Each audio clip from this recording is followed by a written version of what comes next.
For this video, sagutin naman natin itong question ni Mami Liza. As lang po, kailangan po ba talaga maitim ang leeg at kilikili para maging lalaki ang anak? Alam niyo ang pagbubuntis, marami talagang misinterpretation yan. Mga pamahiin, mga sabi-sabi ng mga nakakatanda. Pero syempre, iba na kasi ngayon. Marami ng mga na-discover, marami ng mga scientific basis and studies na ginawa.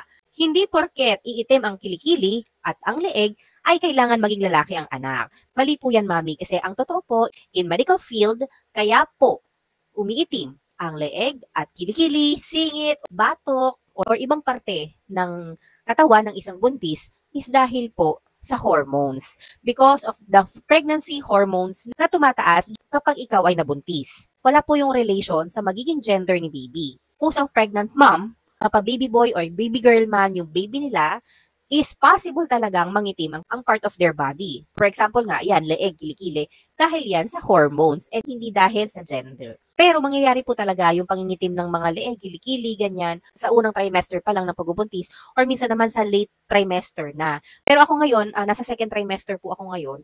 So far, yan, wala pang nangingitim sa akin. Pero, may mga buntis naman akong kakilala na on their first trimester pa lang, nangitim na yung batok nila, yung kilikili nila. So, iba-iba pa nga po talaga yan. Pero uulitin ko po ulit, kaya po nangingitim because of the pregnancy hormones. So, yun lang, Mami Liza. I hope you learned something from this video.